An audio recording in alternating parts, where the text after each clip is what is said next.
عيار 21 ينخفض الآن أسعار الذهب في سوق الصاغة.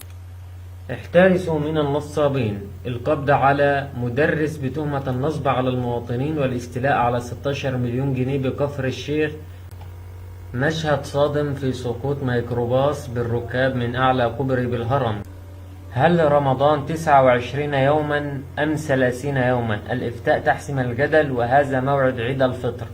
عاجل. البنك التجاري الدولي CIB يوقف شهادة 22% بعد إصدارها ب3 أيام ويصدر 3 شهادات جديدة. عاجل. هذا موعد بناء أول كنيسة في السعودية. إليكم التفاصيل. لا تنسوا الإعجاب ومشاركة الفيديو ومتابعتنا وتفعيل الجرس ليصلكم كل ما هو جديد. عيار 21 ينخفض الآن أسعار الذهب في سوق الصاغة. إليكم التفاصيل. تراجعت أسعار الذهب بقوة في سوق الصاغة، حيث سجل سعر جرام الذهب عيار 21 الأكثر تداولا بالأسواق 2180 جنيه، وذلك بعد الارتفاع غير المسبوق وتقلب الأسعار. عيار 24 2491 جنيه، عيار 21 2180 جنيه، عيار 18 1869 جنيه، سعر الجنيه الذهب 17440 جنيه. وهذه كانت أسعار الذهب. وقد يسأل سائل: هل هذه الأسعار منخفضة؟ بالتأكيد هي أسعار مبالغ فيها، لكن مقارنة بالأسعار التي وصل إليها الذهب منذ أيام فهي منخفضة. فالذهب منذ أيام لعيار 21 قد اقترب من 2300 جنيه، والآن يسجل 2180 جنيه. الأسعار مرتفعة، لكن مقارنة بالسعر الذي وصل إليه هذه أسعار منخفضة. وننتقل بحضراتكم إلى خبرنا التالي.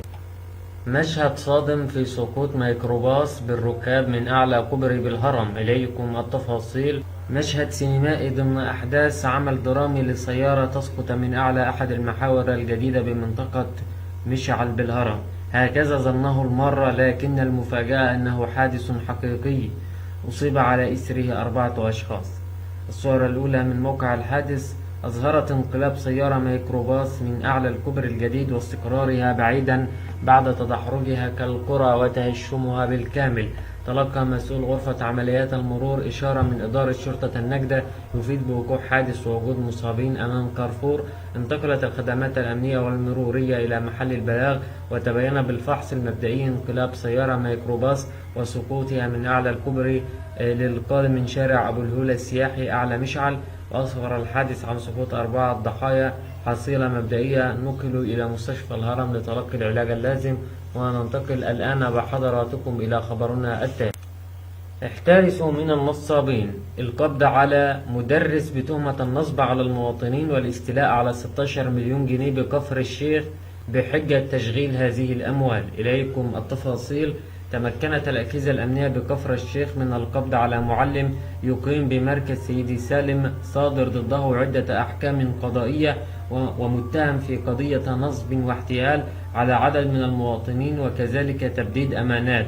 البداية عندما تلقى اللواء خالد عبد السلام بدر مساعد وزير الداخلية لأمن كفر الشيخ اختار من مدير إدارة البحث الجنائي بورود معلومات لضباط مباحث قسم أول شرطة كفر الشيخ بتردد شخص مدرس 39 عاما ويقيم بمركز سيدي سالم صادر ضده عدة أحكام قضائية بالنصب والاحتيال والاستيلاء على أموال المواطنين على دائرة القسم.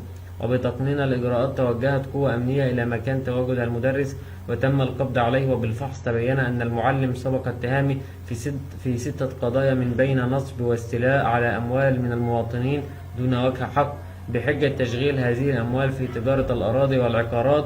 وتراوحت المبالغ المستولى عليها 16 مليون جنيه، وصدرت عدة أحكام قضائية ضده. وننتقل الآن إلى خبرنا التالي.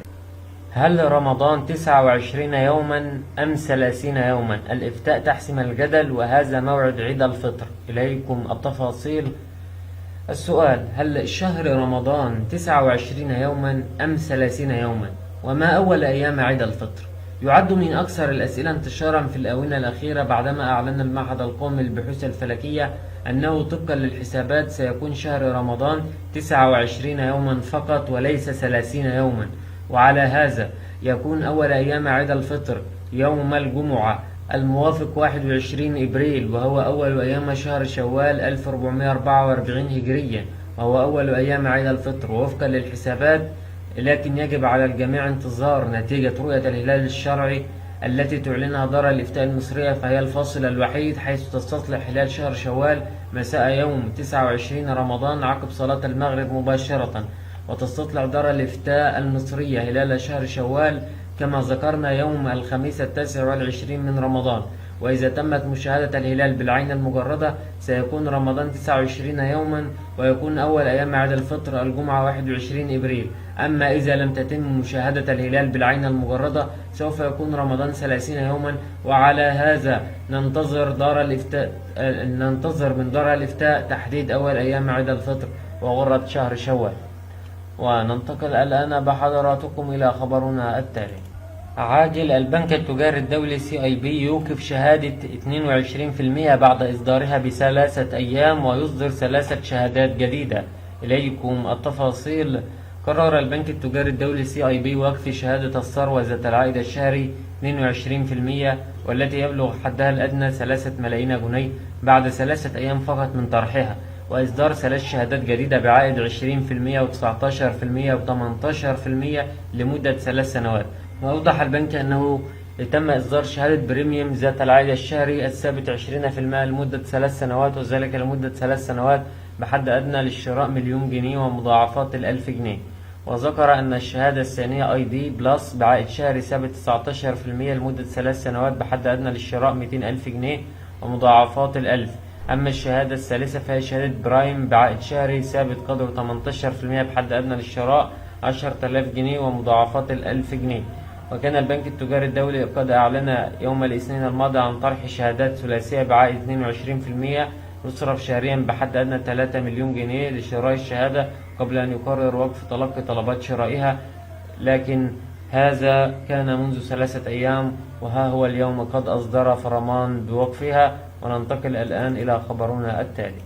عاجل: هذا موعد بناء أول كنيسة في السعودية. إليكم التفاصيل. كشفت الطائفة الإنجيلية في مصر عن احتمالية بناء أول كنيسة مصرية في السعودية خلال الفترة المقبلة في ظل الانفتاح الذي تشهده المملكة العربية السعودية. وثمن الدكتور أندريه زكي رئيس الطائفة الإنجيلية الانفتاح الذي تشهده المملكة العربية السعودية كاشفا عن احتمالية وجود أول كنيسة مصرية هناك. وقال زكي إن هناك انفتاحا كبيرا في المملكة العربية السعودية، مضيفا قريبا قد تقام أول كنيسة مصرية بها.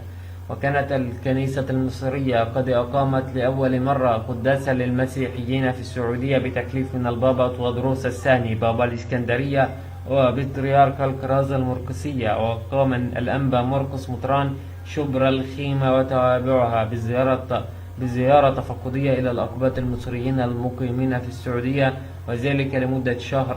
انتهى بإقامة القداس الإلهي ليلة عيد الميلاد المجيد حسب التقويم الشرقي ليلة 6 يناير، وذلك للمرة الأولى في تاريخ السعودية التي يقام على أرضها قداس للمسيحيين. وننتقل الآن بحضراتكم إلى خبرنا التالي.